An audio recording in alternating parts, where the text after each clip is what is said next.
Of course I want my intro, dog. You gotta have it, so. Thanks, dog. We kick it off. This is how we kick it off, man. Yo, it's your boy SoSo coming to you live, and I do mean live. We're on Instagram Live. We're gonna be doing our pre and post fight for UFC 272 matchups, man. The main card, George Masvidal versus Colby Covington. 305 is on the line, pretty much. 305, baby. That's why you got it on your chest right now, I got it on my homie. chest. It's 305 day. I'm glad to be here with y'all. Likewise, brother, and I'm finally happy that we got Jesse in the building to do this together. We're gonna watch these fights. It's gonna be amazing, y'all. So what we're gonna do tonight, we're gonna watch UFC 272 together. We're gonna record our thoughts before each fight. We're gonna do a big prelim right now, and then we're gonna do a post after each fight and just let you know what we thought real quickly on the fights on our Instagram Live, all right? It's gonna be a good time. Yeah, man. Jesse, you looking forward to these fights or what? Yeah, man, I can't wait. This is the first time we do this together, and man, I can't wait to see what some of these fights bring. There's a lot of amazing fights to come. Can't wait for that first intro fight with Hardy. Let's break it down real quick. The main card is obviously George Masvidal versus Colby Covington, but the first fight of the main card is Sergey Spevak from Romania fighting Greg Hardy, former NFL player, and he's struggling right now. Not only is he lost his last couple of fights, but he's trying to bounce back. What do you guys think of that heavyweight matchup real quick? Well, I mean, I think Hardy is this is his last fight, possibly of his career. On the UFC? Yeah, man. He hasn't done too well. I mean, he's a hothead. He has a temper. He's a big dude who can flail, but he hasn't had a great career so far in the UFC. And this is probably going to be his last one. I don't see him doing too much in this fight. What do you think, Jess? Yeah, no, I disagree with you, man. I think Hardy's going to get another contract because I think that if you look at his history, he's been on pay-per-view fights and he's been on the main card. True. Multiple. Well, I mean, he's a heavyweight. We don't got a lot of heavyweights out there these days. He also untaps a part of a crowd that doesn't watch MMA. He brings that crowd in, and I think that's a college football crowd. I know a lot of people are like, oh man, this guy's fighting. I actually kind of want to see what he does, and they don't know what his history of fights is. So I think he's gonna get it done today. Spivak, from what I've seen from Sergey, is that he's a durable guy.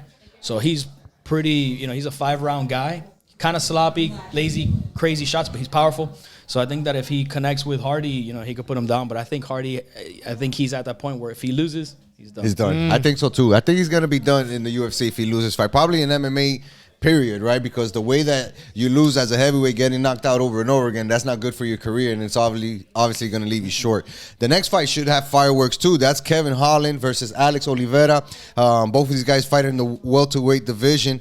Man, Kevin Holland has a lot of power, a lot of hype around him. We know that Alex Olivera is a seasoned vet of the UFC. This is going to be one of the most interesting fights on the card. Jesse, how do you see this one playing out, bro? This is a great fight. You got Kevin Holland, who I think just fought, a couple weeks ago? Correct. Very quick turnaround. Consecutive, quick turnaround type of fighter. I love that he likes to step into, whoever, anytime. So then you got a veteran in the UFC who has 20-plus UFC fights. Sheesh. He's been a little bit inconsistent in his career, but one thing that he's consistent with is he's extremely exciting. And Kevin Holland's big mouth, that's what they know him as. So you got big mouth versus somebody that's a veteran that has a ton of fight experience. Man, I honestly, this is a coin flip fight for me. I think Olivera has been declining a little bit lately, and I think Kevin Holland just suffered that. But considering that he's coming in 2 weeks, makes it even more exciting because he's coming in fresh off a fight, and he's going against a guy that's a gatekeeper. Most of the times that a guy's coming fresh off a fight, it's almost like an advanced training session, because you skip the 3 months of training for the fight, right? Because you just fought, so all of those tactics, all that training, all of that conditioning is already in place. So it should be interesting for this fight. The next fight is probably going to be the best fight of the night, in my opinion. I don't know, man. We got a couple good fights tonight, man. We got America's favorite, Bryce Mitchell. I feel like his popularity has been skyrocketing lately, right? Hometown country dude. Doesn't even train in a real gym. He trains in his farmhouse. That boy's corn-fed. Yeah, bro. Versus a UFC veteran, for real, in all sense of the word, in Edson Barbosa from Brazil. These guys, stylistically, they really match up well. And they both like to make their fights exciting, and they both know how to wrestle. They both know how to defend takedowns. They both know how to strike and throw blows.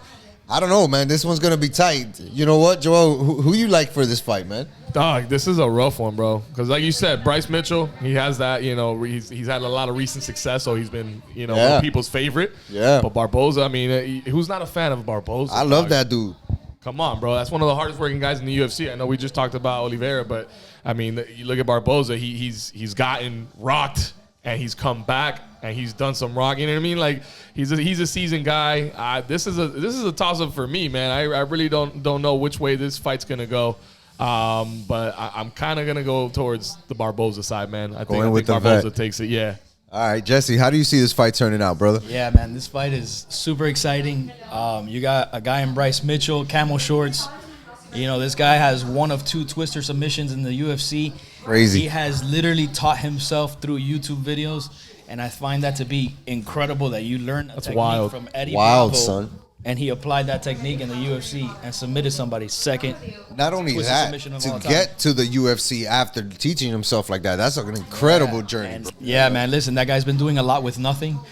And I feel like now he has a lot of resources. He's fighting a guy that obviously we all can agree is a legend, probably going to be a future Hall of Famer. Correct. And not only that, but I also think that Edson Barboza has a good chance of still being a future champ.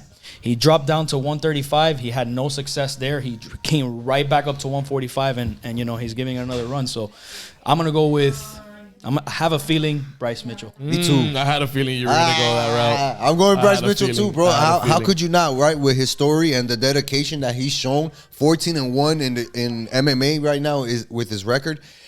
He just looks like a very real prospect, right? A guy that can really build on his career and dominate that division for years to come. Very well said. Yeah, man. And the next fight after that, co-main event of the evening, we got Rafael Dos Anos versus Henato. Interesting 2 fight. Brazilians going at it. And the interesting about this fight is that this is not Dos Anjos' original opponent. Right. This isn't who he's been training for. Jesse, let everybody know what happened with this fight. So RDA had his opponent pull out, and so this is not the first time. This is, I think, the 7th time that happens to him. So he is literally notorious for having people pull out fights. Bad luck, the dude. week of the fight. Not only is it tough for Renato Moicano to come in and take him down. Renato Moicano has fought at 145 and 155, and RDA has fought at 155 and 170, and he's had a lot of success at 170. So he's the bigger framer guy. Moicano is more of a technical submission guy, probably has the edge on the ground, but you also have that weight discrepancy. So you got a future Hall of Famer again, former champ in RDA. I think RDA is going to get it done, but I also think there's going to be a super challenging fight for him because he has to make those last-minute adjustments once again, and it's going to be tough to make those adjustments for somebody you've been training. Absolutely, for. bro. And now you got to make those, those key decisions. I'm gonna jump in here. Go ahead. And I'm just gonna say one statement. RDA all day. I understand that he's been, he's been training for a whole nother fighter and whatnot, but at the same time, he's been training, and this guy's a seasoned vet. Exactly. He has had people pull out on him multiple times. So he's used to this shit already, where he's like, all right, I kind of know what to expect. I'm just going to do me and stay fundamental, and that's what you're going to get from RDA. 100% agree with you, bro. We know that RDA is a professional, right? A real, true professional, a veteran. Like, we know he probably leads the UFC and people falling out of fights, right? But he always finds a way to bounce back and make the fight interesting.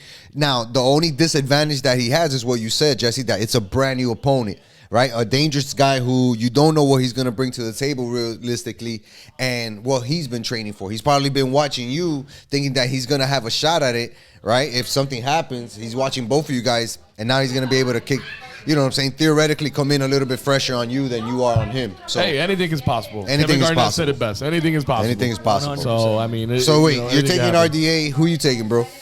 I'm going to go with RDA. You're taking RDA. I'm going to give Henato a chance, and I'm going to let him do his thing. Snap. And then we get to the main event of the evening. That's why we're here. That's why The we're whole doing reason this, we bro. made 3-0 fight night. 3-0 fight night. Yeah, this is the fight that we've been waiting for, right? We've always seen the beef between Colby and George. We've heard about it. We've seen these guys talk shit to each other over and over and over again. And now we get to finally see these guys go at it in the octagon, right, where it counts. And everything is on the line. Literally, they both claim Miami. They both are Trump supporters, and they both claim to be tight with Trump, right? And argue about who's tighter with Trump, right? And then it's like everything. Like the guys are calling out each other's backgrounds. George's Masvidal is just going baby after mama his drama, religion and his kids. Kobe hanging with his, you know what I mean? Like, and then Kobe owing money to people. Everybody from AT&T having beef with Kobe and talking shit about him. It's like, this is real personal fight that's gonna happen on a professional level. It's crazy. 100%, man. 100%. So I would say, I guess I'll go first here. Go ahead, bro. Listen, I've been a George Masvidal fan for so long. Okay. You know, I was a huge fan when he submitted Chiesa back in 2013 with his own Darth submission, which we only knew him as a brawler, right? As a striker. Yep. Didn't know that he had that in him, and so I was an instant fan when I was like, wow, man, this guy's a true mixed martial artist. And what he's done from that point on is historical in terms of getting pay-per-views, in terms of shutting down that KO when he got on Darren Till. Oof. Basically silenced the entire O2 arena. I don't think anybody's ever done that in that arena. Nope. Not with a home-fought talent like that, with a home guy, you know what I mean? To go across the seas and knock that real contender out like he did, man. Yeah, and in a bigger guy. Yeah. Much bigger guy than him in Darren Till, and probably a little bit stronger. But, man, I don't know, man. This is... Go ahead, dog. About this much. Bro. We were talking about it, how things are flipping, right? I'll tell you, with the press conference, seeing Kobe Covington, like Rep Hialeah say, I'm from Hialeah in the building. He's like, he doesn't even train. So for you, those of you who haven't heard this or saw it, with our culture. He said Masvidal. He's like, Masvidal might be from Miami, but he trains in Broward, Coconut Creek. He goes, I actually train in the heart of Miami. I train in Hialeah. So I live in Hialeah. That's what he said. Covington won a lot of people over. He did. Covington won the press conference. Is what happened. He won the press conference. He did, because Masvidal just did what he normally does, which is just stand his ground and me mug and grill, and that's why part of the reason why we love him. But I mean, Covington did his thing too. So like one of the homies asked me earlier, like, so what? You just full flip now? And I'm like, I wouldn't say I'm full flip, but I'm 51-49 right now. Okay, you know why? Because they sold that pay-per-view. That's why we're here right now. They sold it, bro. They sold it to us. Yeah, man. 305 day. And we're out here watching these guys doing our thing. Who's going to be the king of 305? Who's starting it off? Who's taking who? Who wants to start? I'm going to pick first. You know what I'm saying? I'll pick first. Lead 'em off. If I have to pick somebody in this fight, I really got to go with George. And I go with George because of the two fighters, right? They'll both be able to defend themselves, right? Stylistically. But if you're talking about just connecting and ending the fight in one shot, it's going to be George. I don't think Kobe has that in him, right? Now, we did see George get knocked out in his last fight, but he lost to the hottest fighter in the UFC. He lost to Usman, who's the champ, pound for pound champ, #1 fighter in the UFC. So it makes sense to get rocked by a guy like that, right? It's okay, it happens, because especially in this game. But Georgie has that knockout power, and I think that if these guys are gonna stand and bang, like the beef really suggests that it's gonna happen, then George has the advantage. He's gonna knock him out.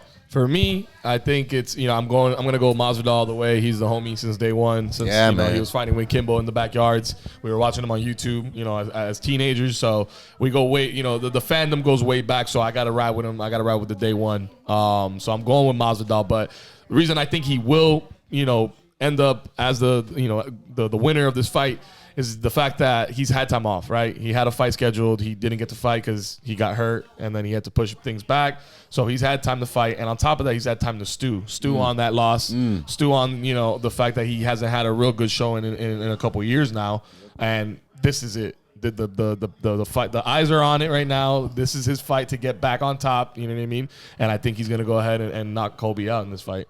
I'm gonna go with 3rd round KO. George. Ooh, nice. The dog called the round. We're riding him. We're staying with the 305 over here, bro. We're sticking with George, man. Shout out to Kobe for that press conference. Absolutely. He did win the press conference. I'll give you that without a doubt. You know what I mean? Definitely a way bigger fan. Kind of like a fan, because I wasn't a big fan of Kobe, but I respect him as a fighter. I like his grind. I think he learned from McGregor in terms of having to sell a fight. Yeah. Correct. His contract ended the night that he fought in Brazil against Damian Maia. Yeah. And they told him, this is your last fight. And what he did was he stirred the pot, man. He went straight and stirred the pot and said, Brazil, figured out the formula. You're a filthy dump. And we all know that was a play just to get the clicks, I can't ride with him on principle alone. I can't ride with him either. I can't ride with that on principle alone. What? And that guy's a smart guy, great fighter, but George's. Yeah, Real George. vibe, man. I think so too, bro. And look, we got to congratulate both of those guys because they both been able to excel in this business, right? Kobe since then has been able to fight for the belt. Was an interim champ. Interim champ, had a couple pay-per-views, able to generate some money, a little bit of a following. Same thing with Georgie, right? Carrying his popularity into the UFC, just signed a new contract, gonna continue to be in like the forefront for the UFC and represent Miami and South Florida. I think it's gonna be a good look for both of these guys after this fight. I don't expect them to be friendly after this fight. The beef is still gonna be real. They'll probably fight in the back afterwards. I would hope there's no love back there. I would hope there's no love at the end of the fight. Yeah. But hey, we'll see. Let's get into it, man. There has to always be I guess a certain sense of respect and camaraderie, I guess, in that sense. Absolutely. But I don't want to see them hug it out. I don't think we'll see that. I don't want to see Kobe, that. when he lost his last fight, he told Usman, like, oh, man. It was the money. And it's I like, was you just got your ass beat. Right. Yeah. So I don't think we'll see that tonight. Let's keep the fire going. They could do Yep. another rematch, Oh, maybe yeah. trilogy, Correct. and we can continue to buy their shit. That's what I'm talking about. That's what I'm talking about. Let's do that. But